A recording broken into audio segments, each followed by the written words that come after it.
नमस्कार दोस्तों, Saraswati education academy पर आप सभी का स्वागत है। हेलो बच्चों, कैसे हो आप सभी।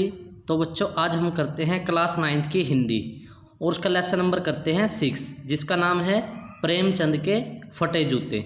और इसके राइटर यानी लेखक कौन है? हरिशंकर परसाई जी। ठीक है बच्चों, तो आइए मेरे साथ इस लेसन को अच्छी तरह से समझते हैं। ठीक है बच्चों, तो आइए पहले इनके बारे में पढ़ते हैं, हरिशंकर परसाई जी के बारे में। हरिशंकर परसाई का संक्षिप्त जीवन परिचय देते हुए उनके साहित्य की प्रमुख विशेषताओं पर प्रकाश डालिए। ज़्यादा से ज़्यादा एग्जाम में आपके हरिशंकर परसाई जी का जीवन परिचय ही आता है। ये देखो आपके सामने लिखा भी हुआ है, HBSC बोर्ड मार्च 2018 में इनका जीवन परिचय आया हुआ है। ऐसे भी लिख देते हैं कि इनका साहित्यिक परिचय दे दिए, तो मीनिंग एक ही होगा। ठीक है बच्चों, प्रसिद्ध व्यंग्यकार श्री हरिशंकर परसाई जी का जन्म 22 अगस्त 1922 को मध्य प्रदेश के होशंगाबाद जिले के जमानी नामक गांव में हुआ था। ठीक है बच्चों, उनकी आरंभिक शिक्षा गांव की पाठशाला में हुई। उन्होंने बाद में नागपुर विश्वविद्यालय से MA हिंदी की परीक्षा उत्तीर्ण की, यानी पास कर ली। आरंभ में कुछ वर्षों के लिए उन्होंने अध्यापन कार्य किया, अध्यापक यानी टीचर के रूप में कार्य किया, किंतु सन 1947 में अध्यापन कार्य को त्याग कर लेखन कार्य को ही जीवन यापन का साधन बना लिया। उन्हीं दिनों श्री परसाई जी ने वसुधा नामक पत्रिका का संपादन आरंभ किया था, किंतु घाटे के कारण उसे बंद करना पड़ा। विभिन्न पत्र पत्रिकाओं में उनकी रचनाएं प्रकाशित होती रही हैं। इनकी सुप्रसिद्ध रचना विकलांग सरदा का दौर, देखो इनकी सबसे प्रसिद्ध रचना कौन सी है? हरिशंकर परसाई जी की विकलांग सरदा की ओर, सरदा का दौर। ठीक है बच्चों, पर साहित्य अकादमी द्वारा उन्हें इनाम भी मिला है, पुरस्कृत भी किया, यानी है ना। आजीवन साहित्य रचना करते हुए श्री हरिशंकर परसाई जी ने सन 1995 में इस नश्वर संसार को त्याग कर सर्वलोक में जा पहुँचे। ठीक है बच्चों, जन्म कब हुआ? 22 अगस्त 1922 को। 1995 में इनकी डेथ होगी। ठीक है बच्चों, जन्म कब हुआ इनका? मध्य प्रदेश यानी MP के होशंगाबाद में जिले के जमानी गाँव में। गाँव का नाम याद कर लो आप ऐसे, कौन सा गांव है? जमानी। ठीक है बच्चों, 22 अगस्त 1922 को इसका जन्म हुआ है, जमानी गांव में हुआ है, और 1995 में इनकी डेथ हुई थी, सर्वलोक पहुंच गए थे। ठीक है बच्चों, अब इनकी रचनाएं पढ़ते हैं। प्रमुख रचनाएं हरिशंकर परसाई जी की, इन्होंने 20 से अधिक रचनाएं लिखी हैं। उनमें से कुछ इस प्रकार है। कहानी, पहले कहानी संग्रह पढ़ते हैं, हंसते हैं और रोते हैं, एक तो ये होगी। उसके बाद उन जैसे उनके दिन फिरे, 2 है ना, तो ये। फिर उसके बाद पढ़ते हैं उपन्यास इनके। ठीक है बच्चों, रानी नागफनी की कहानी। फिर उसके बाद तट की खोज। ठीक है बच्चों, उसके बाद निबंध संग्रह इनके तब की बात और थी। ठीक है, उसके बाद भूत के पांव पीछे। उसके बाद पगडंडियों का जमाना, पगडंडियों का जमाना, सदाचार का तावीज, शिकायत मुझे भी है ना। उसके बाद बेईमानी की परत। तो ये सारी इनकी रचनाएं थी, निबंध संग्रह थे इनके। उसके बाद है व्यंग्य संग्रह, वैष्णव की फिसलन, तिरछी रेखाएं, ठिठुरता हुआ गणतंत्र, विकलांग सरदा का दौर, जो इनकी सबसे प्रसिद्ध रचना है। ठीक है बच्चों, आगे पढ़ते हैं। साहित्यिक विशेषता इनकी, श्री परसाई जी व्यंग्य लेखन के लिए प्रसिद्ध है। ये क्वेश्चन इंपॉर्टेंट है, किसके लिए प्रसिद्ध है? व्यंग्य लेखन। उनकी रचनाओं में व्यंग्य केवल व्यंग्य के लिए नहीं होते, अपितु व्यंग्य के माध्यम से वे समाज में फैली हुई बुराइयों, भ्रष्टाचार व अन्य समस्याओं पर करारी चोट करते हैं। इसी प्रकार वे अपनी व्यंग्य रचनाओं में केवल मनोरंजन ही नहीं करते, अपितु सामाजिक जीवन के विविध पक्षों पर गंभीर चिंतन भी प्रस्तुत करते हैं।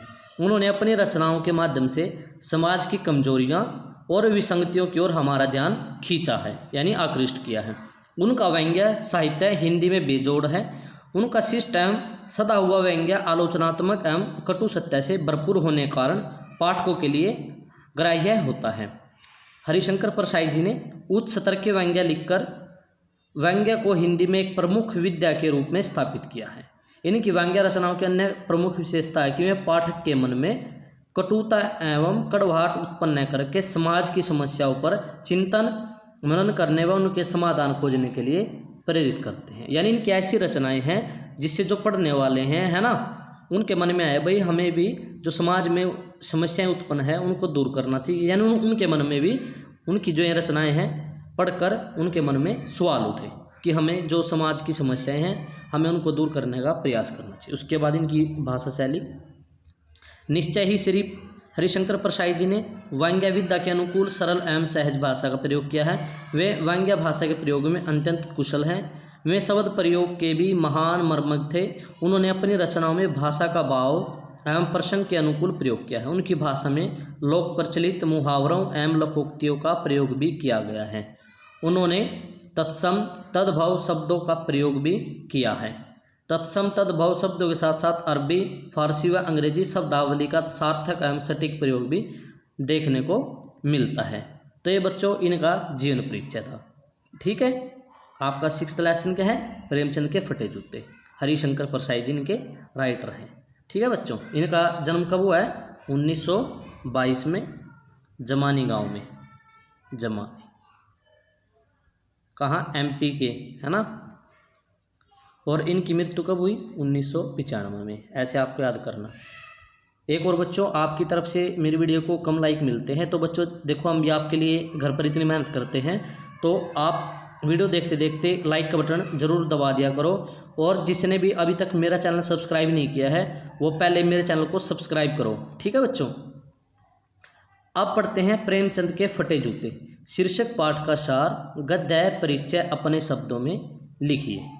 ठीक है, प्रस्तुत पाठ में लेखक ने एक और प्रेमचंद के व्यक्तित्व की सादगी और दूसरी ओर आज के समाज में फैली दिखावे की प्रवृत्ति पर प्रकाश डाला है। लेखक ने बताया कि सिर पर मोटे कपड़े की टोपी, कुर्ता और धोती पहने हुए प्रेमचंद ने अपनी पत्नी के साथ फोटो खिंचवाई। ठीक है, क्या क्या पहने हुए हैं, सिर पर मोटे कपड़े की तो टोपी पहन रहे कौन, प्रेमचंद जी, कुर्ता पहन रहे हैं, धोती पहन रहे हैं। ठीक है, और प्रेमचंद ने अपनी पत्नी के साथ फिर ये ऐसी ड्रेस पहनकर फोटो खिंचवाई। किंतु पाँव में जो बेतरतीबी से बंधे हुए जूते थे, है ना, यानी उनको डोर वगैरह से ही नहीं बांधनी आ रही थी वो अपने जूते में, उनमें से एक जूता आगे से भी फटा हुआ है। जैसे हमारा भी बचपन में कई बार जूता फट जाता था, है ना, एक अंगूठा बाहर निकल आता था। तो ये बचपन की बहुत अच्छी घटनाएं होती हैं, है ना, जो उम्र भर याद रहती हैं कि हमारे साथ भी ऐसा हुआ था, है ना। आगे पढ़ते हैं। फोटोग्राफर ने तो क्लिक करके अपना काम पूरा कर दिया हुआ, किंतु प्रेमचंद जी अपने दर्द की गहराई से निकालकर जिस मुस्कान को होठों तक लाना चाहते थे वह बीच में रह गई होगी। प्रेमचंद के फटे जूतों वाली फोटो को देखकर लेखक चिंता में पड़ गया, है ना। भाई सारा कुछ हट सकता है, लेकिन जब वो फटे हुए जूते पहने तो फटे हुए आएंगे, है ना, जो उनका अंगूठा बाहर निकला हुआ है वो तो आएगा ही। तो इस तरह से लेखक चिंता में पड़ गया। यदि फ़ोटो खिंचवाते समय पोशाक का यह हाल है तो वास्तविक जीवन में क्या रहा होगा। भाई देखो, जैसे सुदामा के वस्त्रों से पता चल गई थी कि वो शायद ज़्यादा से बहुत ज़्यादा गरीब होंगे, तो ऐसे हमें जो व्यक्ति अपने ड्रेस पहने होता है अपने शरीर पर, उसके पहनावे से पता चल जाता है कि ये कितना गरीब है अमीर है ना। तो जब उनका जूता ही फटा हुआ है, ड्रेस भी उनकी ऐसी है ना, तो इनसे पता चलता है कि प्रेमचंद जी वास्तविक जीवन में कितने गरीब थे, क्या हाल था उनका पहले। तो आइए उनके बारे में आज पढ़ते हैं। मोस्ट बढ़िया स्टोरी है, आपको मजा आएगा। किंतु फिर ख्याल आया कि प्रेमचंद जी बाहर भीतर की पोशाक रखने वाले आदमी नहीं थे। लेखक सोच में डूब गया कि प्रेमचंद तो हमारे साहित्यिक पुरखे हैं, फिर भी उन्हें अपने फटे जूतों का जरा भी एहसास नहीं है। उनके चेहरे पर बड़ी बेपरवाही और विश्वास है। किंतु आश्चर्य की बात यह है कि उस समय प्रेमचंद के चेहरे पर व्यंग्य भरी हंसी थी, है ना, जैसे कुछ बोलने वाले हैं। मतलब कई आदमियों की हंसी ऐसी होती है, हंसते हंसते हुए कुछ ऐसा लगता है कि वो बोलने वाले हैं कुछ, है ना। आगे पढ़ते हैं। लेखक सोचता है कि प्रेमचंद ने फोटो खिंचवाने से मना क्यों नहीं कर दिया। फिर लगा कि पत्नी का आग्रह होगा, भाई मेरे जैसे कईयों की वाइफ कह देती है, उनको फ़ोटो खिंचवाने का ज़्यादा शौक होता है कि आओ ना आप भी मेरे साथ फ़ोटो खिंचाओ। ऐसे ही प्रेमचंद जी की पत्नी थी, शायद उन्होंने कह दिया कि आओ आप मेरे साथ एक फ़ोटो खिंचवाओ, है ना। तो लेखक ऐसा सोच रहा है। लेखक प्रेमचंद के दुख को देखकर बहुत दुखी हुआ। वह रोना चाहता है किंतु उसे प्रेमचंद की आंखों का दर्द भरा व्यंग्य रोक देता है।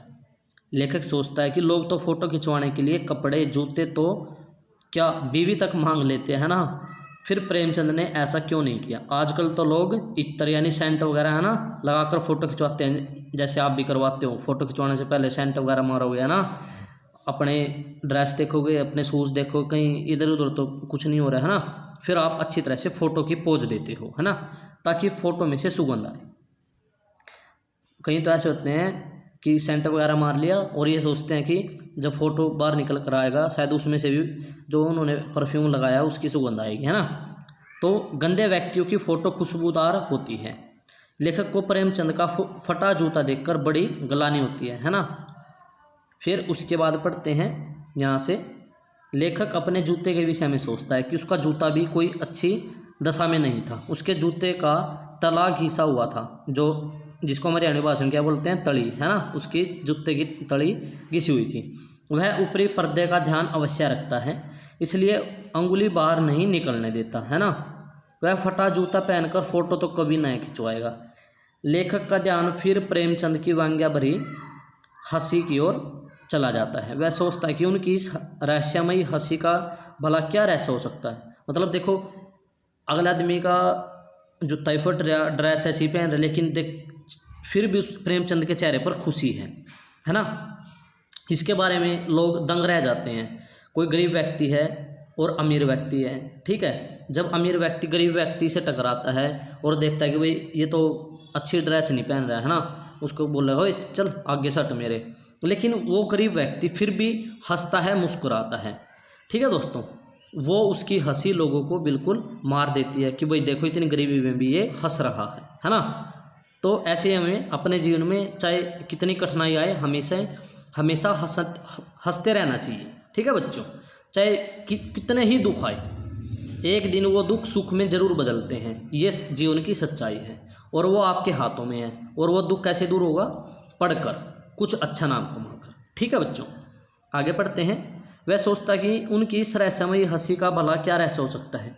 क्या कोई हादसा हो गया या फिर कोई होरी मर गया, अथवा हलकू का खेत नील गाय चर गई, या फिर गीसू का बेटा माधो। देखो ये ऑप्शन टाइप क्वेश्चन बनेंगे। गीसू का बेटा कौन है? माधो, ठीक है। उसके बाद पढ़ते हैं हम, अपनी पत्नी का कफन बेचकर शराब पी गया। लेखक को फिर याद आ गया कि कुंभनदास का जूता भी तो फतेहपुर सीकरी आने जाने में घिस गया था। अब यहाँ से पढ़ते हैं। लेखक को फिर बोध हुआ कि शायद प्रेमचंद जीवन भर किसी कठोर वस्तु को ठोकर मारते रहे होंगे। वे रास्ते में खड़े टीले से बचने की अपेक्षा उस पर जूते की ठोकर मारते रहे होंगे। जैसे आपकी भी कहीं आदत होगी, जब आप स्कूल से बाहर निकलते हो, बीच में कहीं गली में आते वक्त कोई ईंट मिल गई है ना, तो ऐसे आपने ठोकर मारते चले जूते से।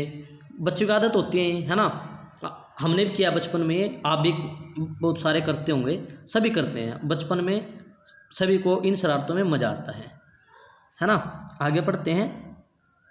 वे समझौता नहीं कर सकते थे, जैसे गोदान का होरी। ये क्या है? गोदान का होरी नेम धर्म नहीं छोड़ सका, वैसे ही प्रेमचंद भी आजीवन नेम धर्म नहीं छोड़ सका। यह उनके लिए मुक्ति का साधन था। प्रेमचंद की जूते से बाहर निकली उंगली उसी वस्तु की ओर संकेत कर रही है जिस पर ठोकर मारकर उन्होंने अपने जूते फाड़ दिए थे, है ना। ठोकर मारते मारते एक दिन जूते तो फटते ही हैं। आप भी ज़्यादातर गलियों में जब स्कूल से छुट्टी होती है, गलियों में ईंट वगैरह है ना, कुछ भी मिला छोटी सी कंकर, उसको ठोकर मारते चलते हैं तो आगे से फट जाते हैं कई बार। ये शरारत तो बच्चे करते ही हैं। अब आगे पढ़ते हैं। वे अब भी उन लोगों पर हंस रहे हैं जो अपनी उंगली को ढकने की चिंता में अपने तलवे घिसाए जा रहे हैं। आगे पढ़ते हैं।